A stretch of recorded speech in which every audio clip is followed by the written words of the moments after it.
This is Optimal Living Daily, episode 537, 9 Ways to Feel Less Stressed When Life Gets Crazy Busy, Part 2, by Marc Chernoff of marcandangel.com, and I'm Justin Malik, your very own personal narrator.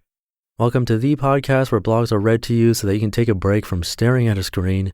This is with permission from the authors, and today's author being Marc of Marc and Angel, an incredibly popular personal development blog. But this is part 2 of the article. It's longer than the typical post that I read here, so I broke it into 2 episodes. If you're new here, I'd recommend listening to yesterday's episode first, so that this one makes a lot more sense. And before we get into it, today is the last day to be on my mailing list and be entered into a book raffle happening tonight at midnight.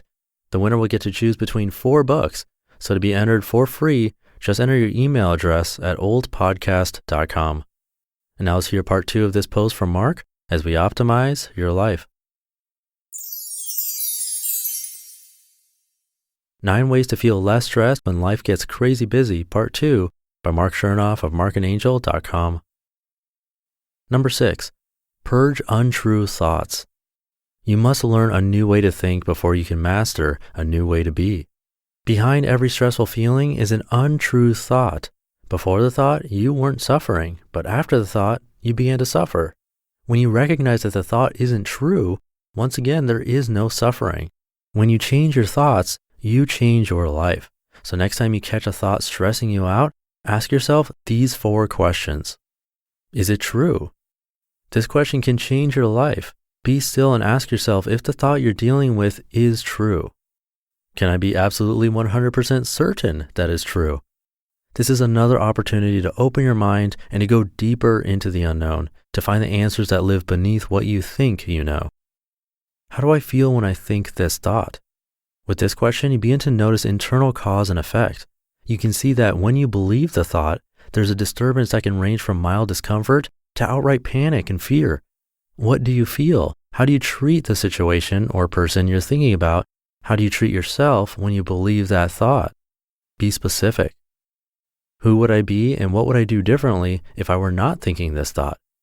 Imagine yourself in your situation or in the presence of that person without believing the thought. How would your life be different if you didn't have the ability to even think the stressful thought? How would you feel? Which do you prefer, life with or without the thought? Which feels more peaceful? Angel and I discuss this process in detail in the letting go of painful emotions lesson of getting back to happy. Number 7, consciously squash the needless comparisons. Sometimes the reason we struggle with stress and insecurity is because we compare our behind-the-scenes circumstances with everyone else's public highlight reel. Give it up.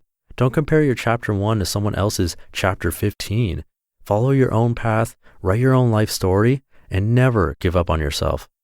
Next time you catch yourself comparing your life situation to someone else's, refer to these 2 formulas. Happiness formula equals do your very best and feel good about it. Unhappiness formula equals compare yourself to everyone else. Number 8, track what's going well and give thanks. Overlooking everything that's wonderful is a tragedy. Do your best and surrender the rest. When you stay stuck in worried thoughts of the life you think you should have, you end up missing the beauty of what you do have. You will have a hard time ever being happy if you aren't thankful for the good things in your life right now. Here's a super simple 5-minute daily gratitude exercise that has worked wonders for thousands of our coaching clients over the past decade. Every evening before you go to bed, write down 3 things that went well during the day and their causes. Simply provide a short, causal explanation for each good thing. That's it. We spend tens of thousands of dollars on expensive electronics, big homes, fancy cars, and lavish vacations, hoping for a boost of happiness. This is a free alternative, and it works.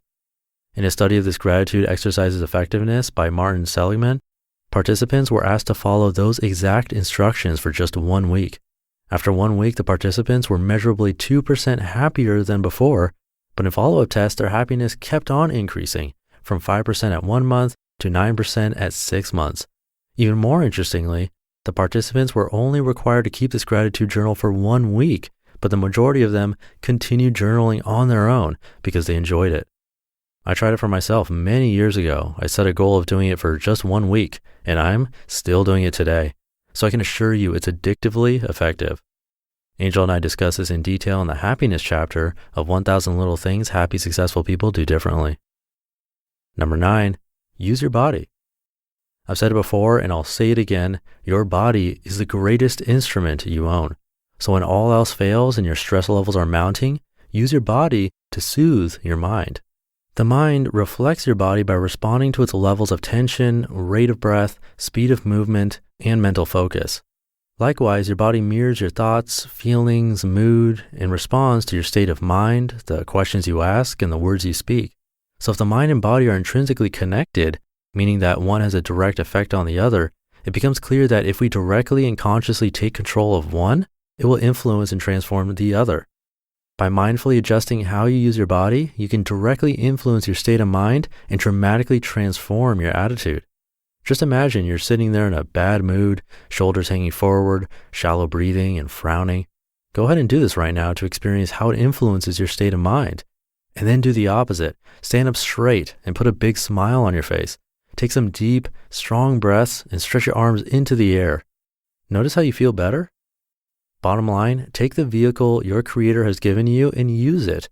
Your body is the best tool for changing your attitude and relieving stress in an instant. Closing thoughts. If you have extra time after doing those 9 things, I have a few other recommendations that will help. Eliminate unnecessary tasks on your to-do list. Reduce your commitments by saying no when you know you should. Start a regular 10-minute meditation practice. Find additional mindfulness practices to try. Exercise regularly, eat healthier, spend quality time with loved ones daily, and get more sleep. And remember that most people cope with stress in unhealthy ways, drinking alcohol, smoking cigarettes, eating sweets, arguing with people, mindlessly watching TV, procrastinating, and so forth. Ironically, these activities often cause more stress, so don't do this to yourself. Instead, use the ideas I provided to cope without these unhealthy crutches. You just listened to part 2 of the post titled 9 Ways to Feel Less Stressed When Life Gets Crazy Busy by Marc Chernoff of marcandangel.com. As always, you can find their book and course on their website. I definitely recommend checking that out. And I know I mentioned this before, but something I tried back when I was in business school, and it was really eye-opening, was tracking very quickly what I did for the day and then rating my mood from 1 to 10. Then I went back and looked at the results. What was I doing that led to those highest days? And even though I'm a severe introvert, the highest days were those spent with close friends. It was fascinating and something I'd recommend trying for yourself. You can do it really easily with a basic Excel spreadsheet. Just do what you did in one column and then your mood in the other. And speaking of Excel spreadsheets, I give away a money tracking spreadsheet and other tools that I made just for you if you're on my weekly newsletter. And if you're on that, you're automatically entered into book raffles too. And this is your last chance to be in the raffle happening tonight at midnight. Plus, you get those spreadsheets that I mentioned. It's all free. Come by oldpodcast.com and enter your email address to join. It's a great way to show your support. Again, that's all at oldpodcast.com. And that's it for today. Have a great rest of your day, and I'll see you tomorrow with a post from, I have no idea yet, so I'll see you there tomorrow where your optimal life awaits.